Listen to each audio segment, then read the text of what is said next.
मंत्रियों के एक पैनल ने वरिष्ठ नागरिकों के लिए स्वास्थ्य बीमा प्रीमियम और सभी के लिए टर्म लाइफ इंश्योरेंस प्रीमियम पर जीएसटी छूट का प्रस्ताव दिया है, जो कि व्यापक दर युक्तिकरण अभ्यास का हिस्सा है। जीओएम यानी कि मंत्रियों के समूह ने पैकेज्ड पानी, साइकिल और व्यायाम नोटबुक पर जीएसटी दरों को कम करने का सुझाव भी दिया है, जबकि महंगे जूते और घड़ियों जैसी विलासिता की वस्तुओं पर दरें बढ़ाई गई हैं। चाहते हैं कि आम लोगों को सुविधा मिले, आम लोगों को रिलैक्स किया जाए। इस सब पे हम लोग रिपोर्ट बनाकर जीएसटी काउंसिल को देंगे। हेल्थ इंश्योरेंस और लाइफ इंश्योरेंस की जो पहली मीटिंग थी उसमें क्या सहमति बनी? उस पे एग्जेम्पशन की बात चल रही है। एकदम सभी लोग चाहते हैं एग्जेम्पशन की बात हो, सीनियर सिटीजन पर विशेष ध्यान दिया जाए। इन सब चीजों को कर रहे हैं। क्या सीनियर सिटीजन के अलावा बाकी लोगों को एग्जेम्पशन नहीं देंगे? एकदम सभी लोगों को मिलेंगे। उसके रेट आगे पीछे होंगे। 18% है, उससे नीचे लाने का काम किया जाएगा। तो इसको डिटेल तो नहीं होगी, जीरो तो नहीं होगा। नहीं, एग्जेम्पशन कुछ सेक्टर्स में होंगे, ये जीएसटी काउंसिल तय करेगा। हेल्थ इंश्योरेंस पर और रेट रैशनलाइजेशन पर कई विषयों पर सहमति बन गई है। कई विषयों विचारार्थ प्रस्तुत किए गए हैं, कई विषय डिफर किए गए हैं। किस किस पे सहमति बन गई सर? सर लाइफ इंश्योरेंस और हेल्थ पे क्या एग्जेम्पशन आएगी कंप्लीट? देखिए, ये तो कन्वीनर को बताना चाहिए, वही इसके लिए। आपने क्या सुझाव दिया है जी, अपनी स्टेट की तरफ ऐसा है, हमने स्टेट के लिए जो जन भावनाओं के अनुरूप थे वही सुझाव दिए। अच्छा जी, थैंक यू सर। मीटिंग की जीएसटी को लेकर क्या कुछ आप life insurance,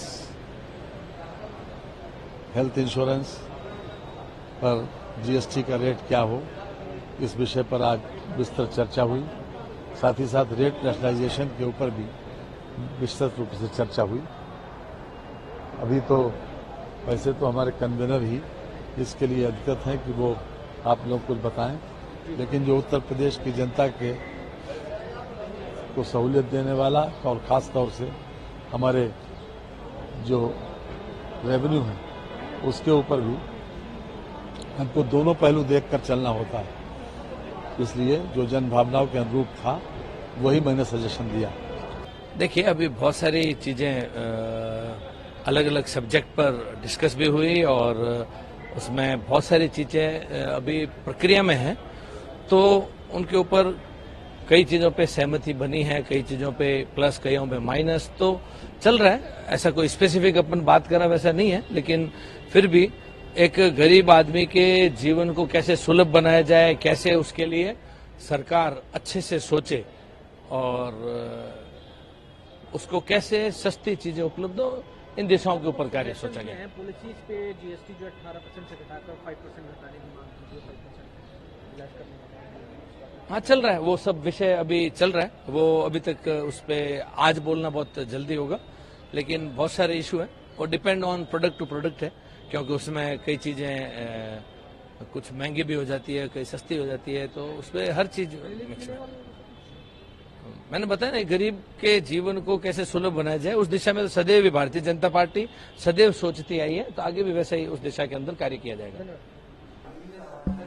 There are two group of ministers meeting were there. In the forenoon, there was a discussion about the insurance, mainly health insurance, GST on tax on health insurance. That was discussed, and it was discussed earlier in the parliamentary committee, earlier GST council. So we discussed it, and some positive discussion was there. I cannot say divulge the proposal and decision because it should be considered by the GST council, full GST council. So there is a very positive discussion in favor of reducing the burden of the common people on health insurance. That is there. That only I can say. That will be a positive thing. Then about rate revision, many items are there because since the inception of GST, 7 years is already over. So many rates is to be looked and revisited because some items the rate should be reduced because some rates are high.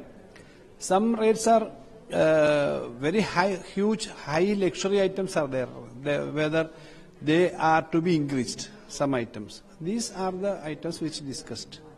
So that discussion is only part of the discussion is there because again these meetings will be there.